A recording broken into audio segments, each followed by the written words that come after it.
Hey, I am Dragonfly Jones, aka America is Musty.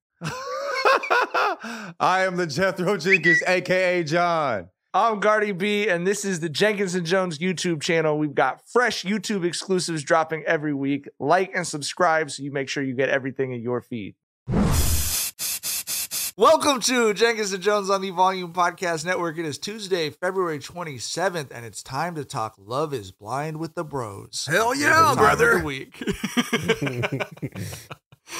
As always, Jenkins and Jonez, hosted by the world's number 1.5 Love is Blind superfan, Dragonfly Jones, a.k.a. Tyler. Hey, everybody, have a good. Jethro Jenkins, a.k.a. John. What's up, bubbas? I'm Gardy B, a.k.a. Mike. Motherfucking Mike. Motherfucking Mike. And we're We need more oomph, Tyler. We need more oomph, nigga. Motherfucking Mike. There we go. You're letting it rip, so I just let you have the spotlight there, brother. Man, hey, tap in. Let's do it together. Mother, you know what I'm saying? Like, come on. Motherfucking Mike. Come on. Produced as always by the lovely and talented Jackson Saffron. What's All right. Love is Blind. We're talking about the first. What Tyler? What's the official name for this portion of the show? Where they're in Charlotte. This is like the real life shit, right? Like the pod shit was some shit that just doesn't happen anywhere but this show. Then the honeymoon stage when they go on vacation. Now you're back in real life in Charlotte working jobs and having Zoom meetings and shit. So. And boy, what a fucking crash back to earth. These were the episodes that you sold us on the show with, I feel like, where you were like, this is not about people falling in love. There's some psychologically interesting shit about getting to know people that you can't see, but it's really about trying to re-enter. The train wrecks, dog. I told you. I'm not here for the happy fairy tale endings. I'm here for the train wrecks, bro. Y'all thought I was watching this shit on some bachelorette shit, like rooting for people to get roses and have their happily ever afters. No, I want to see arguments in Panera. You know, that's what I'm here for. How do you feel about like when they're getting married and there's a left at the altar situation? Like that doesn't. I think in those situations I feel uncomfortable. Like if you get, if y'all just, like in your house in Charlotte and she's like, I can't do this no more. That's cool. But like getting dressed, your family's there, and then like I can't do this. That feels weird. I don't know. I know if I can root for that, my nigga. That's wild. You're a wild boy if you root for that. It's happened before, and multiple times, right? Multiple times. It just happened last season with the dude named Izzy, who I told you who my wife was crushing on. Then he turned out to be a piece of shit, and that was so fucking rewarding. It happened with him. You look at her like, yeah, that's what you get. Crushing on motherfuckers. Is that your man's? That's your man's? But yeah, and the thing is, he was at the altar. He said, I do. The girl that he wanted to marry said she didn't because, like I told you, there was some funny shit going on with him. He didn't have a debit card. We didn't really know if he had a job. And he was a scammer.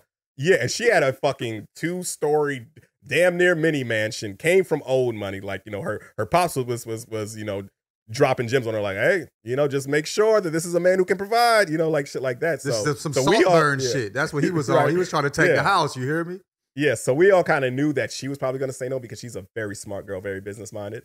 And she said no at the altar, and he tried to play it off like, yeah, it's cool. We're still going to work through it. Just now isn't the time. Then like immediately after, he turned into like the biggest fuckboy you would ever see. Like right outside the chapel in his fucking wedding tux, he was like, I can't believe she did this to me, embarrassing me like this in front of the world. And bro, it's incredible. I'm telling you, reality TV is the best. You think it's crushing, but it's entertaining as fuck. I'm telling you, man.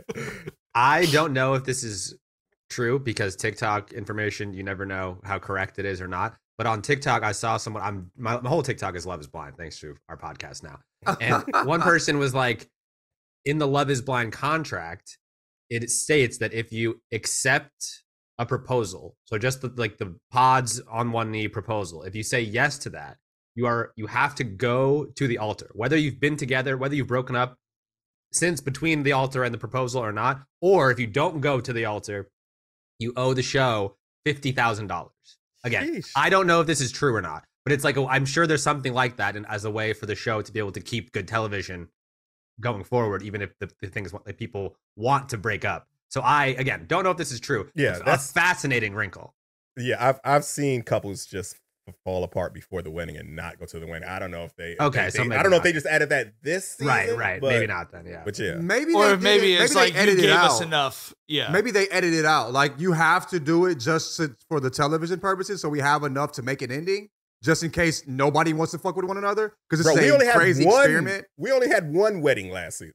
Yeah, yeah. Like that's how many Wow. couples fell off. Yeah. But I feel like it's probably just leverage for them to be able to say to him like, "Hey, we understand that y'all broke up via text yesterday. You need to come give us a breakup scene." But you got or you're gonna responsibilities have to the give show, us though. 50 You know what I racks. mean? Yeah, But, yeah, right. 100%. All right. The first person I want to talk about, because this was the dude that had Shar and I screaming at the TV last night, was the middle school principal who was on his phone the entire fucking time.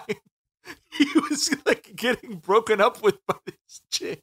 Shar and I are literally just screaming at the TV, "Put your fucking phone down," for like 10 minutes. That dude, I'm so glad that she ended up breaking up with him, because that dude really, like, the way he was manipulating her, we were just screaming at the TV the whole time, bro. Like, just leave, just run away.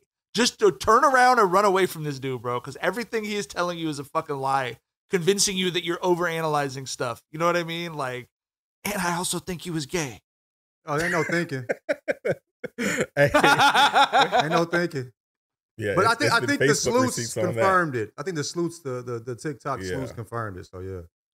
But yeah, it's like, Kenneth, 8-Ball MJG as we've nicknamed him 8-Ball here. Yeah. I think we were so impressed with this young man during the pods. We were like, a 25-year-old middle school principal, you for sure have to have your head on tight to, ascend in the career ranks that rapidly. He seemed like a very disciplined guy, a man of faith who was very much rooted in his religion. And he seemed like, I was like, bro, this is a dude who's very mature for his age. Then he got in the real world and he was stuck to his fucking phone. I was like, there's the 25-year-old. Now, right there's the motherfucker who was born in 1999 right there, right? But like I said, bro, like I said I'm here for the train wrecks, but I felt bad for Brittany, man, because she's such a good person. She really wanted this shit to work, and usually I love the train wrecks because it's just two people who are just terrible for each other, right? It's like, y'all need to go y'all separate ways. It's best for all parties involved. This shit needs to stop, like, right here. But with Brittany, bro, she just seems like someone who knows how to be a good partner, right? Like, she was very much expressive with Kenneth. She was, asking him, like, do you like touch? I'm a very touchy-feely person. You're not touching me. And she would, like, express things to him, like, this is how I like to express love. How do you like to receive love? And having conversations like that and letting him know when she felt things were lacking, right? Very good communicator who had a very good, perception of what a healthy relationship should be. So I felt bad for her because, like I said, I think she really, really wanted this, and Kenneth didn't give a fuck, bro. Yeah, I felt the same way. I felt like she really wanted it. I don't even feel like she broke up with him, though. I feel like he manipulated her into thinking she broke up with him. I think he didn't want to feel like the bad guy or look like the bad guy because of his job, because of perception. But when I'm watching that, she was just basically letting him know how she felt. And then he was like, well, if that's an issue you have, we can't work this out. You know what I mean? Sounds like what you're looking for is... I don't have, and this isn't going to work. He's the one that said that. So it's like he pulled all, like a dipsy-do or whatever the fuck you want to call it. You know what I'm saying? And manipulated her to think, so it looked like she broke up with him when he's the one that never wanted to be there. And we knew it the whole time. You know what I mean? But yeah, we were texting when I first watched it. I was just like, bro, I feel bad for her. Like, she's trying. You see, she's trying to the point where she's uncomfortable. Like, what's going on? You know what I mean? He wasn't giving her anything in return. Nothing. You know what I'm saying? On the boat, like the boat scene when they were on the honeymoon, he was just staring at the fucking sky like, this nigga is not wanting to be here. And she's trying to talk to him, and he's like, you know what I mean? If you don't want to do it, just say that shit. You know what I mean? I know we've talked about this in old podcasts and we was fuck niggas. It's easier to get broke up with than breaking up. You know what I mean? But watching it live, that's some hoe ass shit, man. Stand on your shit, bro. Don't drag somebody along like that. He didn't like having breast press against him, bro. He was looking for some pectorals. I ain't gonna get into it, but we talked about the ooh. He definitely was wiping it on the door.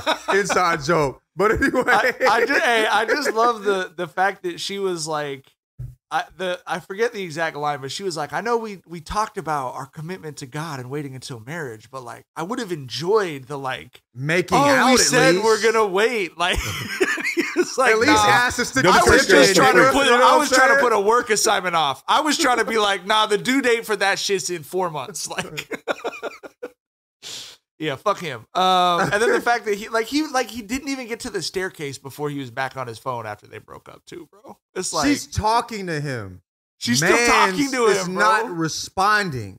Like she's having a conversation with herself, and it's not like he's not even giving her any information at all. Like he's just acting like she's not even there, and that's her wanting to, you know what I mean? She has her being clingy or whatever the fuck. I don't know. It's just doesn't make sense. Get in on the action with DraftKings Sportsbook, an official sports betting partner of the NBA. New customers who deposit $5 or more can get a no-sweat bet up to $1,000 back in a bonus bet. Bron and the Lakers are looking a little better, so I'm excited to see how they do coming out of All-Star break with some big games against the Warriors and the Suns coming up. Download the DraftKings Sportsbook app now and use code Jenkins. New customers can get a no-sweat bet up to $1,000 if your first bet loses. Only on DraftKings Sportsbook with code Jenkins, Jenkins.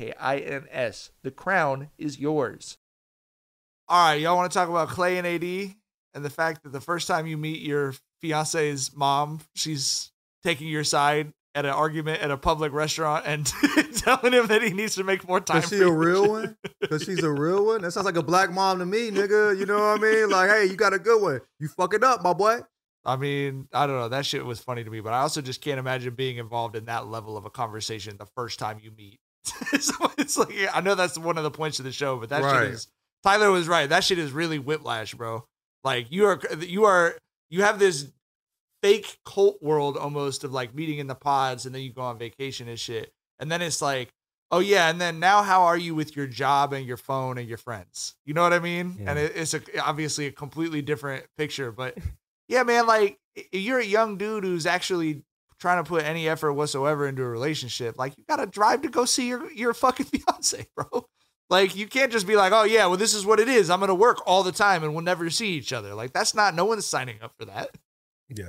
I want to rewind to when they were still on vacation and they were having lunch. And y'all remember that scene where they were done eating and he just like started stacking up the plates and shit. Mm-hmm, and AD was just looking at him like, what the fuck are you doing?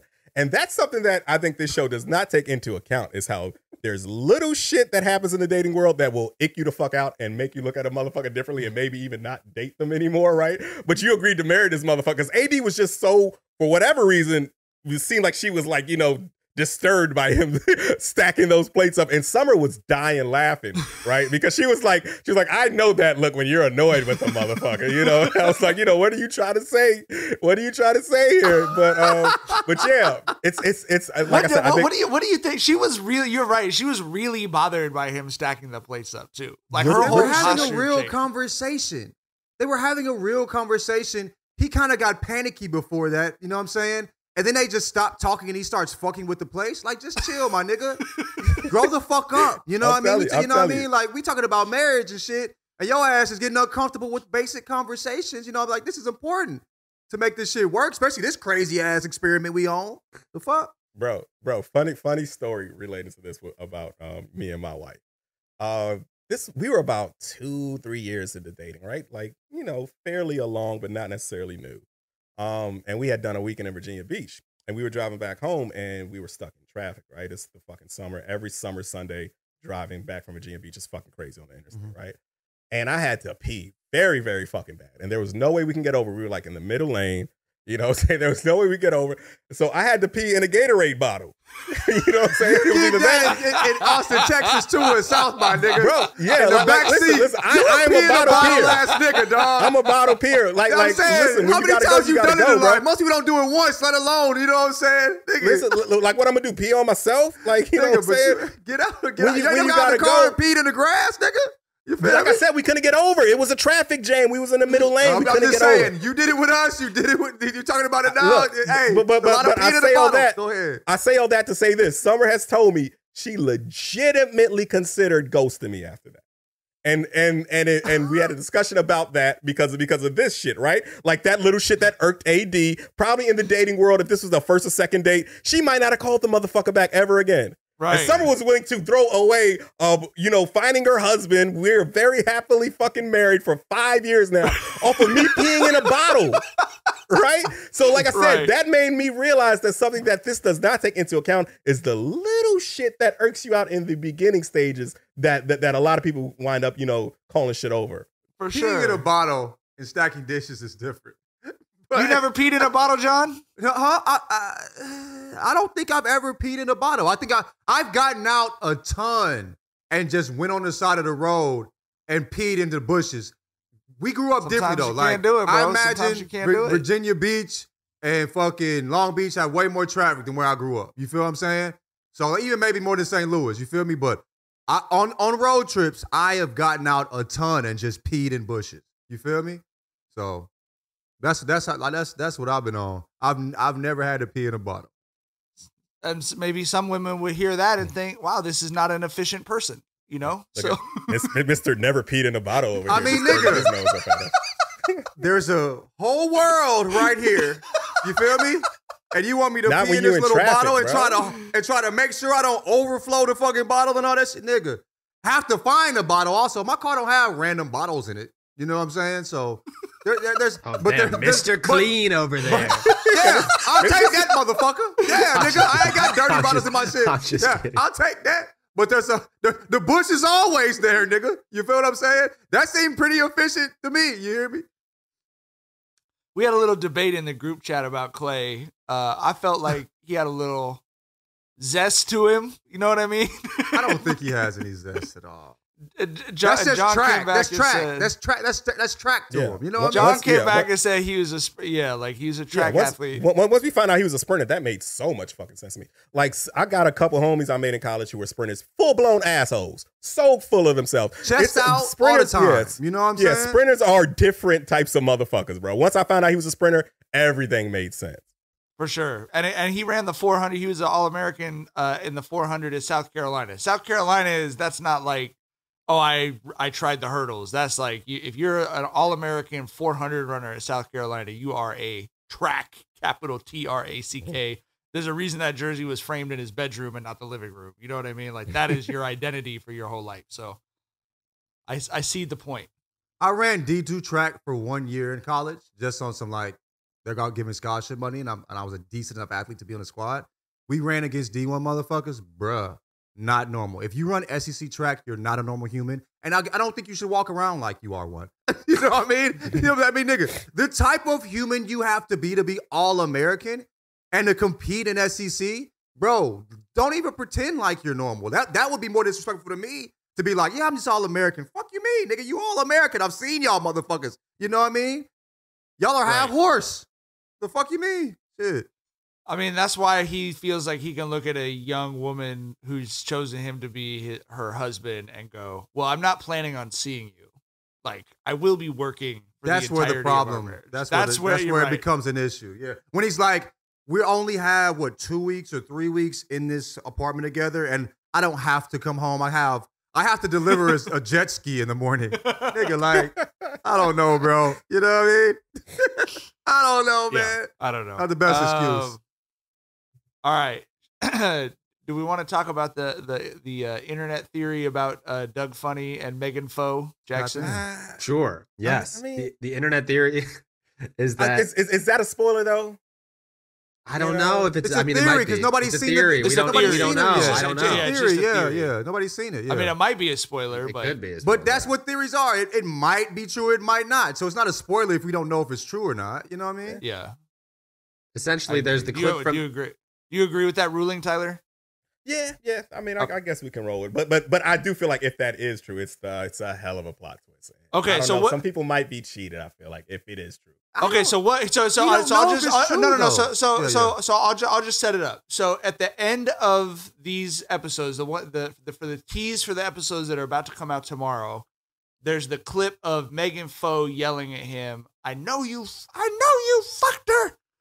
And so obviously the assumption is that she's referring to So what Jackson's going to do, the internet theory is speculation about what that clip means. We don't know yet. Yeah, so the theory is the natural instinct is to assume it's about Jessica, the third white lady, the extra other white lady that Chelsea is clearly very EpiPen. EpiPen that Chelsea is very insecure about. I like her, bro. I like her energy too. You Jessica, know what I mean? EpiPen? Yeah. She seems to have a very sweet relationship with her daughter. I'm rooting for them. I'm rooting for Jimmy. Like, don't let the I'm not moon rooting block for you from your Jimmy's soulmate. shit, nigga. you Fuck know? that. She need better than Jimmy.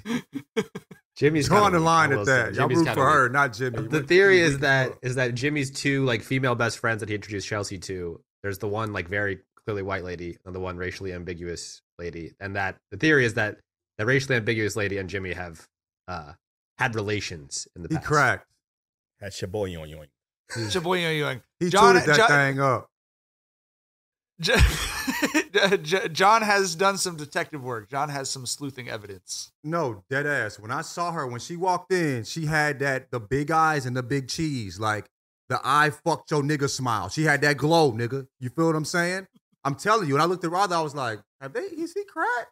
See, I don't know. Like, she got the energy too. We both peeped it. And it was so apparent to me that I was wondering, me and Rother were wondering, is that who he's talking about when she said they fucked? Like, did they argue? And I thought maybe to be insecurity, you know what I mean? Where she's clearly she's proven very to be insecure. that, you know what I mean? And she just brought it up afterwards.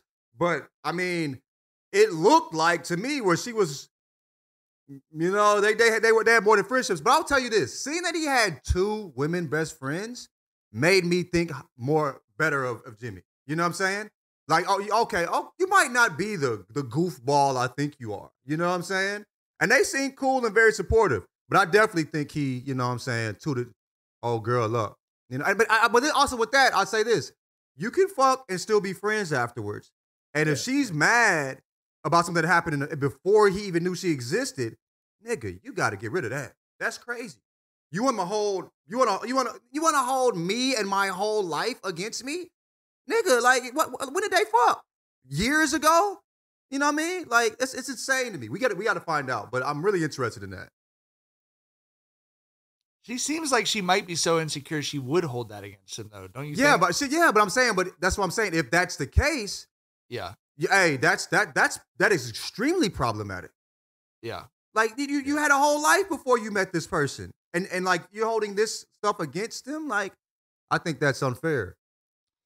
One thing that's really fun about this show and watching it with my wife, as Tyler predicted, Shar and I love to talk shit on other people. That's like one of our favorite dates is to go sit on the like main street in Long Beach, like our main restaurant. And, you know, you just sit and enjoy the people watching and commentary to each other. You know what I mean? So this show is like that on HGH, obviously. But usually we're also pretty aligned on whether we think someone's like attractive or not, male or female. Like I could say, yeah, like that's definitely the type of dude you would find handsome. She would know the same thing about a woman. She really felt like she was like really on Megan Foe's side on the looks like Megan Fox thing. And it's been a real rift in my marriage. Hold on. She's with her that she looks like Megan Fox. She was Shara like, agrees? I can see how she would have been hearing that. And I was like, here's the thing. When men say someone looks like Megan Fox, they're not saying she has dark hair and blue eyes. That's not what they're referring to. Absolutely not. I just don't know how you can, in good faith, honestly believe you look like someone when you've got like 36% more face than they do. Like that chin just disqualifies you from the Megan Fox comparison, bro. Particularly a chin. If you had a bigger forehead, that's one thing, right? People have big foreheads, but like the jaw changes everything, bro. You know what I mean? I texted the group chat, bro. She looks like the animatronic McDonald's Moon Man that used to fucking play the piano at the McDonald's by the crib, bro. We talked about the jaw with old boy, making him look almost Neanderthal. We barely thought he was part of the same species. You know what I mean? The jaw changed a lot. You feel what I'm saying? He's a cousin of our species because of his jaw. And you look like Megan Fox with that motherfucking with that gargantuan chin just a swinging up under your nose, nigga. Ain't no way, bro. Ain't no way, dog. She's got She's got a 2.5 cans of dip job, bro. I will say this, and I want to see where y'all are at with it, because I'm gonna shoot her some bail on here on that argument where she had with Jimmy. Yeah, where Jimmy complained about her being clingy. I thought that was a very shitty thing for Jimmy to say. I really did, especially for them to be in the early fucking stages. And if you are complaining about, y'all have just known each other for 3 or 4 weeks or so, and you're complaining that, this new love of your life is being too affectionate. Like, I mean, we all know he don't want her. You know what I'm saying? Right. And I just thought that was a very shitty thing for Jimmy. He don't want her. The way you said but that's what he meant by clingy. Tyler said he meant you're clingy for someone I don't want to marry. That's what he meant. Like, that was the subtext of what he said. Like, if you were, I mean, no one has ever said about someone that they're super attracted to and in love with that they're too clingy. Like, I've never, like, that's only something you say with someone you're unhappy with, or that is like, there's a reason that you're like, all right, bro, chill the fuck out. And he even said that about having sex. He was like, I was good on that. Right. He was tripping. He was tripping for sure. And I don't want to give him, give him a pass on none of that shit. Just calling somebody clingy at any point is like, that's not going to turn out the way you want it to turn out, bro. That's not an effective way to communicate how you feel. Talk about the feelings. You want to say, don't call anybody clingy. I feel like I need a little space when I'm getting ready for bed. Don't say you are fucked up. And quit trying to put that pussy on me, nigga. Quit trying, you know what I mean? Like, that's what he basically said, and that's a little, you was tweaking, bro. But my guy, I understand where the energy came from watching the shit. You didn't kiss me today, and no. Bro, okay, that's how you feel, cool. But first of all, he pointed out that he did. You feel me? But I feel like the way she approaches things would be annoying as well. That's what you know what I'm saying? That's what I'll speak to. It's where like, yeah, he shouldn't have said that. But the way she's been approaching her insecurities, her issues, hasn't been the easiest thing to kind of tippy-toe through. And also, they've known each other for fucking 10 days. And I have to tap dance around all these fucking insecurities. Usually I'm not going to see this shit for about 3 or 4 fucking months, nigga. I'll at least know you a little bit. You expect me to goddamn, you know what I'm saying, go through all these motherfucking booby traps. You feel me? And I've only known you for fucking 10 days? That's a lot to ask a motherfucker. I don't fuck with Jimmy. She's got him going through the Home Alone house. Yeah, she's got him going through the Home Alone house for sure. Bro, he in a maze, nigga, and ain't got no motherfucking hints, nothing, nigga. You know what I'm saying? It's hard to maneuver when somebody moving in that way, G. So, yeah. I like Tyler said, like, these are the train wreck episodes, and like that's what he likes about the show. I like train wrecks, but I like the bell that sounds like a few minutes before the train wreck. That's like, if only someone had listened to that bell. and like the moment in that relationship, no relationship has ever survived permanently past an argument over whether or not you kiss someone on a day. Like as soon as he was like, and by the way, I did kiss you this morning, I was like, oh, wrap it up, B. No, but the fact, I think on both sides, it's just like, bro, it's a lot to navigate. That's what I felt like watching. For sure. Yeah, and it's like, I mean, look, like all of us are in happy marriages. All of us always talk about the, like, you know, when people go on social media and they're like, marriage is about surviving in the wilderness of life and it's like struggling together and all that. And we've always said, it's like, yeah, like 100%. I've been with my wife for more than half my life at this point. Of course, we've had a couple bad fights and some tough times. Yeah. But for the most part, it has been fun and pretty easy. Mm-hmm. Or at some point, one of us would have been tired of it. And you're like you said, you're a month into a relationship. And you're having a daily check-in on, did I kiss you enough? You're not going to spend 40 years with someone that you're talking about. Like, every 4 minutes, the motherfuckers complaining about some shit. And it's like, dog, give me a chance to get to know each other. And on the flip side, for her, it's the same thing. You're not going to spend 40 years with someone who every day you're like, and that's been the case for most of these women. And by the way, I don't know how y'all feel about this. This is probably reflective of my real life taste or whatever, but like, I like all of the women way more than the men. Like, I would be friends with almost all of the women before I would be friends with almost any of the men. You know what I mean? Bro, when I'm looking at, like, dude, Clay's an All-American, something like, why the fuck is AD with that nigga? You know what I'm saying? Like, for sure. It seems like most of these men do not deserve these women. And if it wasn't for that goddamn wall. I think that's life. I don't think that's anything unique to Love Is Blind. I think that's the real world. I think we speak to that a lot on this pod too. Yeah. Ain't no way. You know what I'm saying? It's the only accurate reflection the show has to real life is that Right, the men right. do not deserve the women. Facts. Yeah. I mean, man. we're Yeah, 3 for women 3. are just- We're 4 for 4 on this pod for sure, Yeah. bro. Everyone's punching above their weight class. And y'all are beautiful, handsome, It ain't got nothing to intelligent do people. with that, nigga. We ain't got no business, bro. Fuck all that. We ain't got no business. We got lucky, so for sure. Let's talk about the real jaw dropper of the most recent episode to come out was Jeremy's conversation. What's the Patrick Bateman, the American Psycho? What's his girl's name or Tyler moniker? Laura. Well, she's just white girl though, ain't she? Oh man, Nah, maybe she's, the other one's white girl. She's bean dip titty slap. Oh, Bean okay. dip titty slap. Yeah, that's right. The like legitimate jaw dropper that like Shar and I were both just like, oh, because it's been 10 years since we've watched trashy reality show, bro. Our defenses are down. The fact that he shared his location with her so that he would have that point in an argument, but then also went to this other girl's house. She ran him in a circle. She spun him around like he was a child. She set him up and then hit him with She the Cam pow. Newton'd him. You know what I She mean? Cam She Newton'd like, him. She had him in the bushes. She Right, threw him right. over here. Like he was embarrassed, bro. She Treat that outclassed nigga with him. the sham god, nigga. Just threw that ball out. Nope, Right, bitch. right, So we going the right, other right. way with it. I saw where you was at, fuck nigga. I just wanted you to lie in front of everybody. You know what I'm saying? Crazy. Listen, bro, as someone who has watched every season of this shit, I want y'all to fully understand that we need to put this in perspective.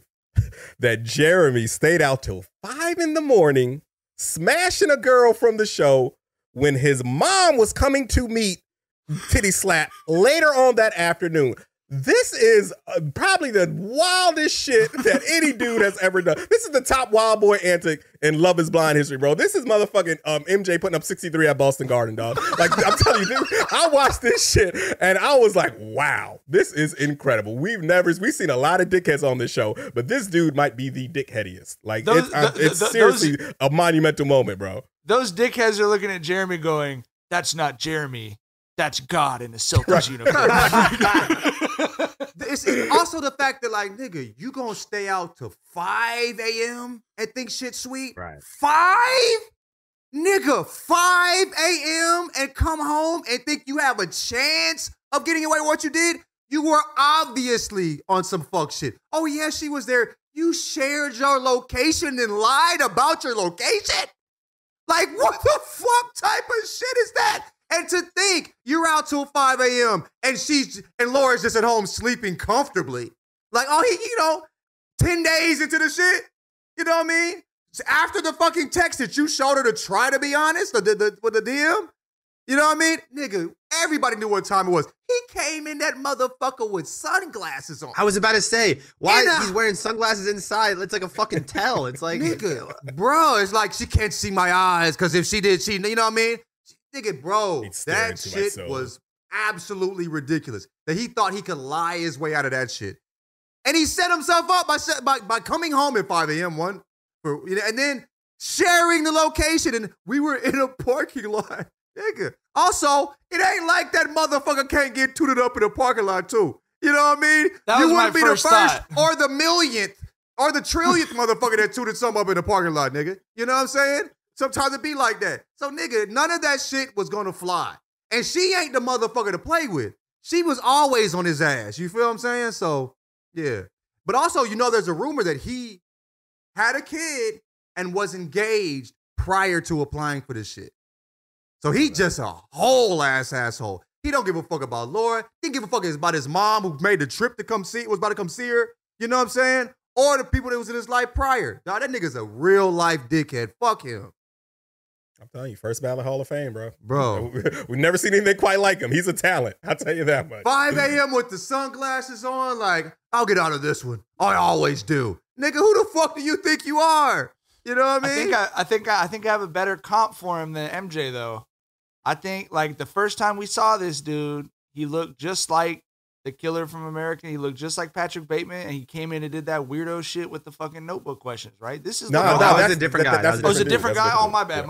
Okay, But this dude, like, he's LeBron to me, bro. You identified him the first time on screen. He was scouted from 15 years old, bro. You know what I mean? Like, you knew this dude is going to put up some crazy fucking numbers that we've never seen before in love. Yeah, and the thing is, he seemed like a really solid motherfucker during the vacation. Like, every conversation he had with one of the ladies, he was, building up the guy they picked, right? Like, he was putting in really good work on vacation. And then he pulls this shit. Like, just, man. Also, sociopath. He seemed like to me, I didn't think he was like, crazy. Like I thought he might be on, like, the way he talked, he might be on the spectrum a little bit. You know what I'm saying? But I didn't think the man was crazy. He just seemed like he, was super particular about things. And you could tell when he goes, like, his house is like immaculate. Yeah, that was weird. That's what he seemed like that guy, right? Like you know what I mean? But like, I didn't think he was a dogging people out, being a whole ass asshole, staying out till 5 a.m. I didn't even know he had the personality to do that shit. That takes somebody that's at least fun. I thought he didn't even seem like he had that in him. But hey, man, the house was a little asshole. too clean. I'm a very clean person, and the house was a little too clean for me. Agreed. I think it seemed like an ADD type situation or like an OCD type situation. My bad, OCD. And when we saw he was like a decathlon, a competitive weightlifter and shit, I was like, oh, okay. Those dudes are never wired the right way either. You know what I'm saying? So it all started to make sense there too. Yeah. Laura's delivery on the whole thing though was perfect. Ooh. He like paused after he like really fully went in with the lie. It was just like, you weren't even in the South End. I was like, oh. She saved that one. She had to build up. You know what I mean? She dissected him. She dissected him. She pinned him down and pulled the organs out one by one. She had the time because she was up till 5 a.m. You know what I mean? Right. You know she was. Come on, bro. You really thought that was? Bro, come on, G. Bro. As a motherfucker who has been caught up creeping many lifetimes ago, back in my younger days, when they always know more than they're telling you, dude, and they are waiting for you to walk into their trap so they can see that, so they can let you know that not only are you a piece of shit, but you're a liar too, right? Like, so she just played that shit textbook, probably from a lifetime of experience of dealing with shitty men. Also, because what he thought was he was walking in and she was going to be hurt and upset. And what happened was she stayed up all night, probably cried for an hour and a half straight, got over it, got her feelings in order. And got mad. And then presented her case to the motherfucking judge. Like. Also, you was talking too much, my boy. You was talking way too much. You know what I mean? Like, you talked yourself into that fucking bullshit, G. As a nigga that got caught up before, it's best shut the fuck up. You know what I mean? Just shut the fuck up. Let him get it off, my boy. Let him get it off. The old tribe but true. The old tribe true. Hey, you gonna believe what you gonna believe. So I mean, I told you what I did. Hey, it's for you to decide how you feel about it. You know what I mean? Real asshole shit. And I don't, Yeah. We do not condone that. Do not condone that. Do not I'm be gonna be Jeremy, on somebody's please. head if you do that to my baby girl too. Ain't nobody getting away with that shit around this motherfucker. But I know how it is. It's fucked up for sure. So that was the other element I wanted to talk about. This was like, obviously, the show is about the people going through it, but I have to say the people I was really like interested in and identifying with was the parents. Cause I just can't imagine your kid signs up to go on this show. I bet 0% of parents have been excited by that. I bet not one mom has been like, great. Like, let's try something and see if it sticks. And I just can't imagine being like, all right, here's this person. We've had undoubtedly a lot of crazy drama that every single person is going to be able to watch on television. And now I'm introducing you to this person I'm engaged to. Like, it was... What's the money aspect? Do they pay them? There has to be some payment, right? Like, what is the... There's no payment for this at all? It's just clout? I don't know.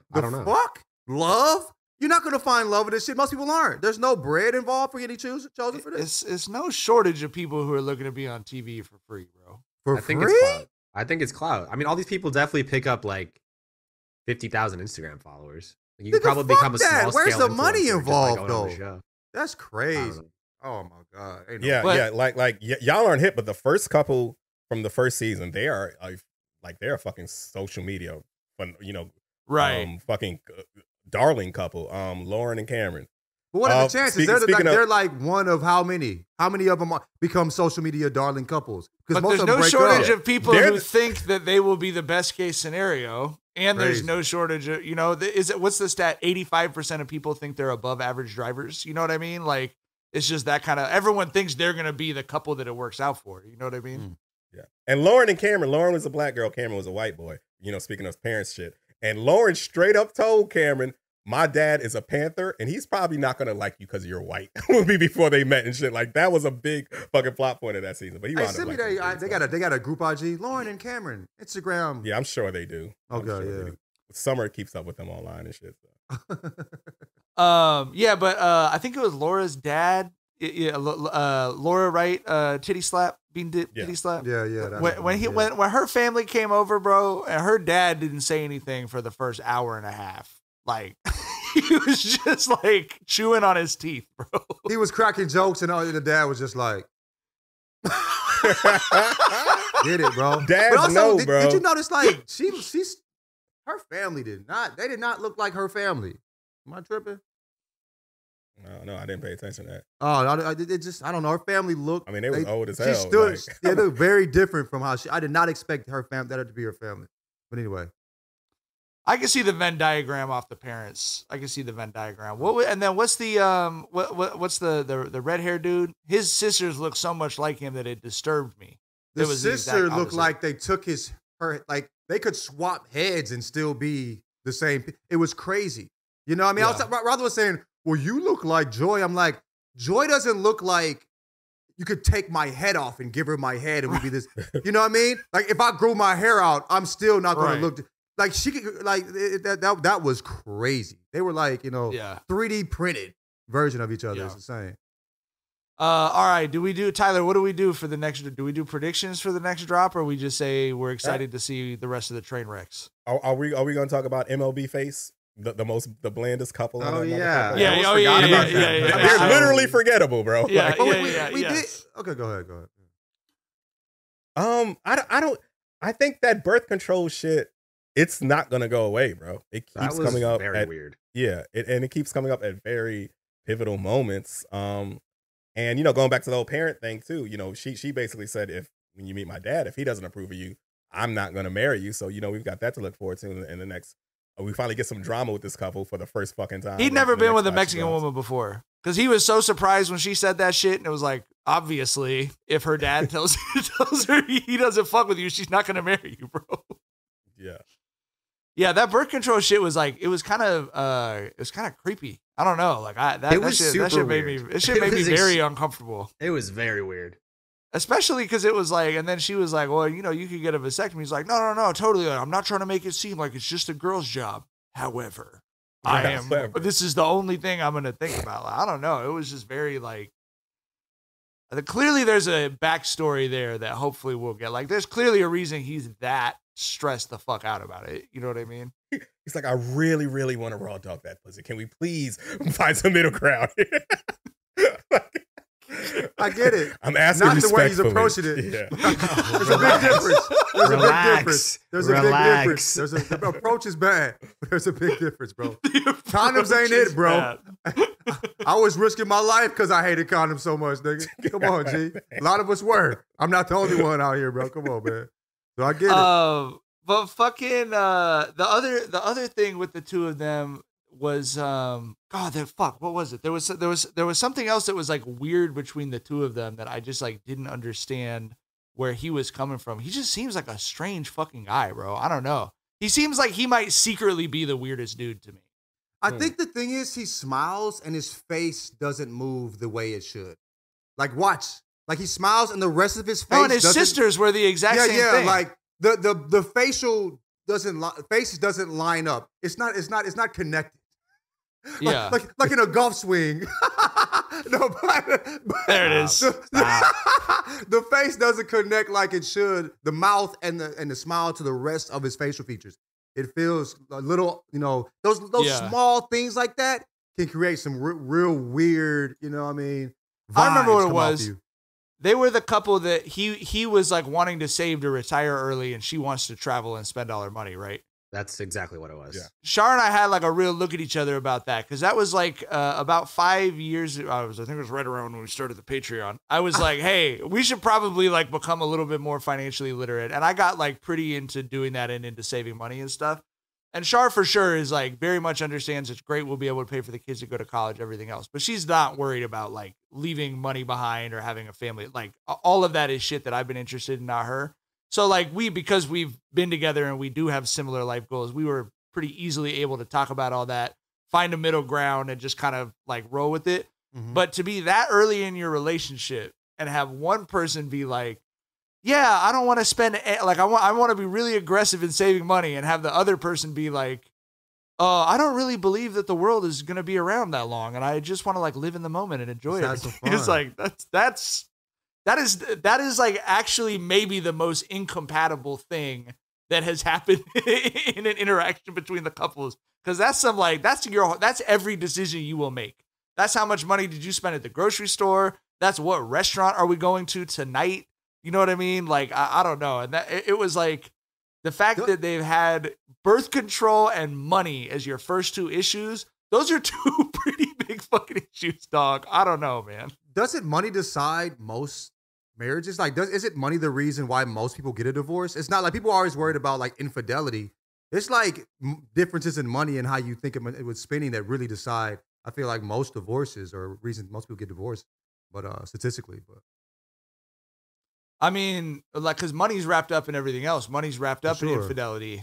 Like, you know, money's wrapped up in your philosophy about raising your kids. Is wrapped up in addiction and those issues. You know, like, I mean, we've talked on the pod about the stuff that happened with my parents and everything. But the fact that my dad had been taking money out of all these accounts without anyone knowing he was doing it, that did more harm, lasting harm to my mom and our family than the emotional stuff. Like, that's like, you know, the emotional stuff is difficult to get over, but at some point you're like, this person is going through a lot of shit. It doesn't have that much to do with me. Mm-hmm. But if you have to go through bankruptcy because your name was on everything, that shit sticks on you for a long time. You know 7 what I mean? years. So I think it's 7 years. Yeah, money is the number one issue, but I also feel like, it's just, it's also because it's connected to everything. You know what I mean? So I mean, dude, you're spending money every day. You feel me? Right. And if every day something's coming out of that bank account. If y'all have issues with how that money's being spent, there's going that's hard to figure out. I don't know. Tyler, do you think any of these people end up with the Instagram account with 250,000 followers in 5 years? Are any of these people headed for a happy ending? I still think MLB Face and Shorty are probably going to come out of this, man. I do.